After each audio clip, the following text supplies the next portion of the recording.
Hey out there. I'm in Redding, California. This August 14th, 2015.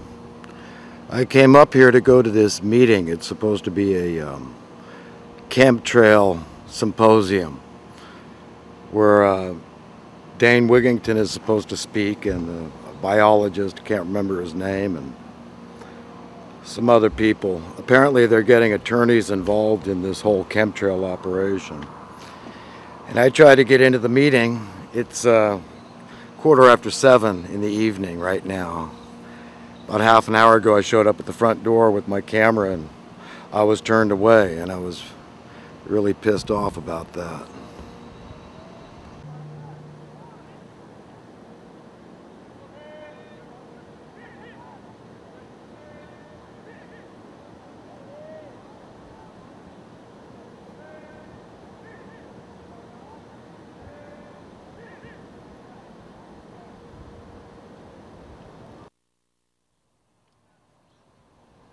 Hey again. Yeah, I'm up in Redding, Shasta County, California, going to this symposium here on geoengineering. A lot's going to be talked about the chemtrailing. Got a biologist in there. And I wouldn't have come to this meeting all the way from Chico if I wasn't going to be able to film inside the meeting and get the information out to the public on my own little YouTube channel. But I got up to the door and they were checking for weapons. And when he saw I was bringing in a camera, which is pretty obvious, I had the tripod out, I was turned away. But, you know, I didn't just walk away with my tail between my legs. I kind of confronted the whole nonsense about it, and it really got, you know, the fella telling me I had to split, you know, the boss there, you know, within a couple of minutes of discussing this with him, he was ready to call 911 on me. And evidently there's money involved, or else this kind of evil wouldn't be going on. So I'm very upset right now, and you know, I felt like it was important to take my own advice and do some praying, which I've done, and just, you know, try to get the right attitude, the right spirit, embrace that.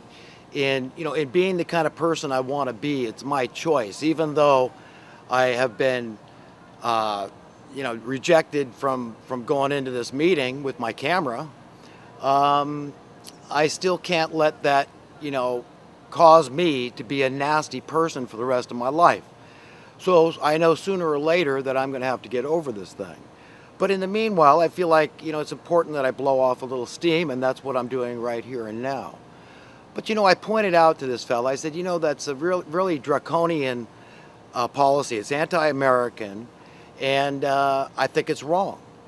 And, you know, he didn't give me any good reasons why. He just said it's a private function, and that, you know, somebody paid for the hall. I told him that I know Dane Wigington personally. He didn't care. He says, a lot of people do. I don't care. You know, but he kept apologizing. I'm sorry, sir. I'm sorry, sir. He said that like 25 times. And I looked, I said, you're not sorry. Why don't you just admit that? And it took him a while to admit that he wasn't sorry. And so when he finally got that through, you know, and he was able to show me he's an authoritarian type. You know, these people, they love these jobs.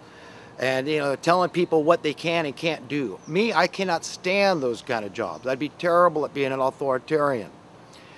So, you know, in order to not go to jail, basically, I had to walk away from the whole thing. But I vowed that I'm done with these meetings. You know, they have this Skywatch group here in Chico. I mean, my idea of contending with these people spraying the chemtrails is like my GoFundMe page I tried to start. I mean, I just want to get a jet, you know, a fighter jet, because they're the most maneuverable, versatile jets out there that could certainly keep up with the speed of any jumbo jet that's spraying in our atmosphere, and go up there and get some high quality footage. I won't be the pilot. I'll need to hire a pilot, of course, but I wouldn't mind being the co-pilot. And go up there in this endeavor and do the videotaping myself. You know, see who's flying these planes. Are they just drones? You know, electronically controlled, remote controlled drones?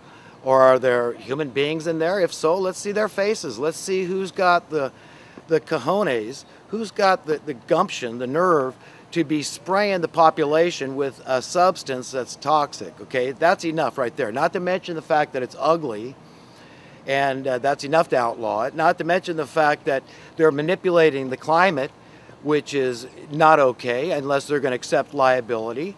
And no longer can we call a weather event an act of God, but it's an act of the weather modifiers out there. So you understand, I'm all on board with the, confronting the people doing this to it, but my attitude is different from most people. And I think public awareness is important, but I was in there to do public awareness. I don't get a penny from my YouTube channel. I do it because I'm compelled to do it, because my conscience, my God puts it on my heart to do something for humanity. And bringing the information of the chemtrailing to light is very near to my heart. Is that it's very important for me that I'm not the only guy looking up in the sky and saying, look, I've been looking up all my life. I know the difference between a contrail and a chemtrail, or whatever you want to call it, aerosolized spraying. But it's a matter of fact. Nobody can refute the fact that it's being done. And, that's enough right there. There needs to be accountability. Of course, as is so typical and endemic in our system, it is completely hidden from the public. So in that sense, it's a cult. This is the way these people roll that are doing this to us. The same with the GMO thing, and they want to, get this DARK Act passed, which is anathema. It's ridiculous. It's an oxymoron to the whole thing, But, for a minute, back to this incident at the front door. I told the guy I thought it was un-American, and it was an anathema to everything that is right and decent still left in our society. Free speech, free information. All these people in there have smartphones. They're all videotaping anyhow. And so I don't understand what the big deal is, but yet I'm banished from this meeting tonight, and I'm pissed off about it. And, I just need to blow off a little more steam. But, really, I don't want to do any more of these rallies. I don't want to be a part of this because I feel like I was duped. I really do. I feel I would not have come because I am very cognizant of being able to film publicly, because a while back I got a Q&A session in a theater after Chemtrail movie was filmed, was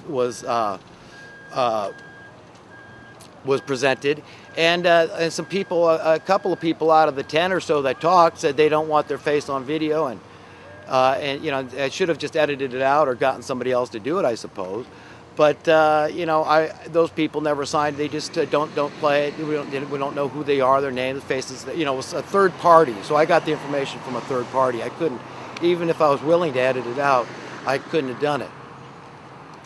So anyhow, I'm very angry about being jilted at this this symposium, because I really wanted to be in there. I wanted to hear the information these people had to say. I wanted to listen to the questions that were being asked, and yet I can't do it.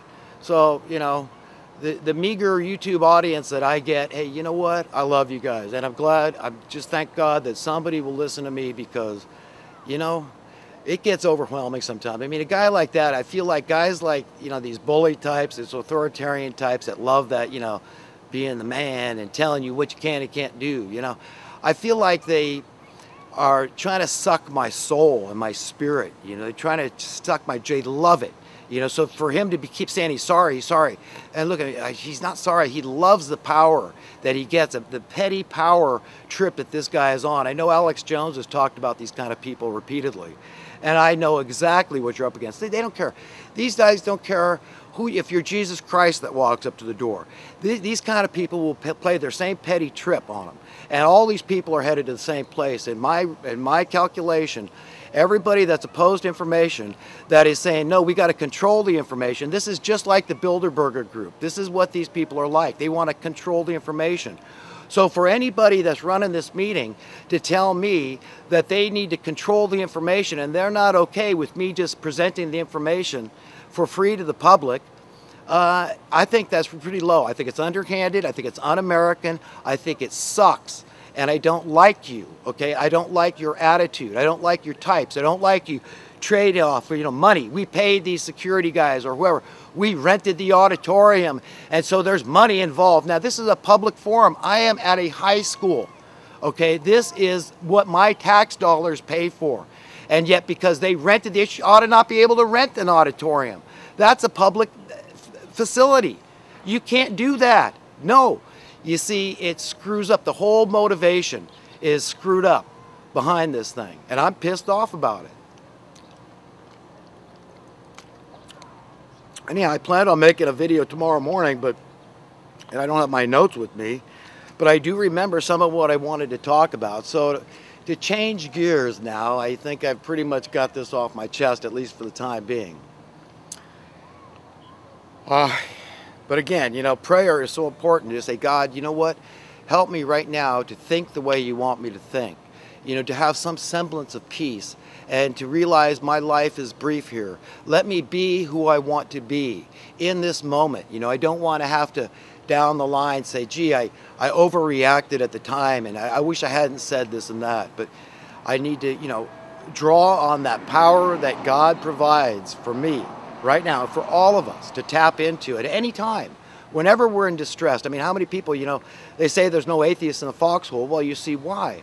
Because it's a very upsetting situation to know somebody's trying to take your very life, and it's all around you. It's imminent. I mean, you could be dead at any moment. Yeah, you're praying to God. God, please save my life.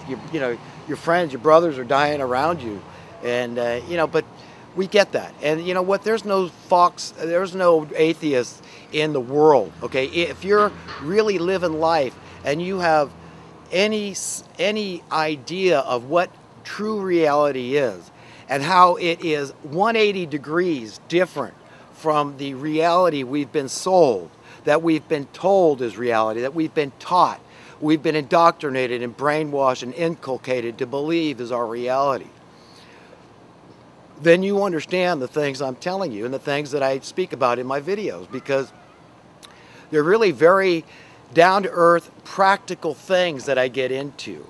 And the subject I wanted to talk about today was basically, have you ever felt like you were enslaved? You know, you've been feeling that way. Well, guess what? Everybody feels that way. And it doesn't feel good. It's bad. And I don't care how rich you are, in between, or poor you are, you're all stuck in the same soup, okay? We're all just ingredients in this devil's stew, is what I call it. And it is ugly. And if we don't do something, you know, to fight this fight, to oppose it and speak out against it and confront the entire system, which is, again, 180 degrees off from reality, then we become complicit. We're a part of it. We're just saying, you know what, comme c'est, comme ça, you know, what will be, will be. You take a fatalistic attitude. And while fatalism is fair to believe to some degree when it comes to things like prophecy, I believe that I'm a bit of a fatalist when it comes to prophecy, because what is written in the Bible will come about. Nevertheless, I have an opportunity to reveal that truth and to help prepare other people, just like reading the Bible and studying it has helped prepare me for what is to come through the prophecy that was promised for to come. Then I can help other people to be prepared. And so that's why I do what I do. I feel compelled. I don't want any money for what I do. I don't need any money for what I do. I can do something else for money. But what's most important and near and dear to me is to do something to please God. And that means appeasing my own conscience, my own sense of decency, my integrity, okay, my honor. I have to feel like I am contributing. I'm doing something to be an active part of the solution. I am in the fray. I'm fighting the good fight. And I know a lot of people, anybody that's watching my videos understands that you get that if you don't confront the evil, you can be guaranteed it's not going to go away. There's no guarantee that if you do confront it, you're going to fix it personally. But remember, it's the power of God working through you, because we, being God's children as human beings, being equal and precious in His sight, are valuable, are instrumental in fighting this fight for right, to preparing people for what is to come, and help them to understand how different, how dramatically and profoundly different true reality is from the reality we've been peddled, okay? Because this is no reality at all. And let me point, for example, to every other creature on the face of the earth. No other creature on the face of the earth is beholden at birth, unless it's born a zoo animal or livestock, okay? Because those animals are beholden to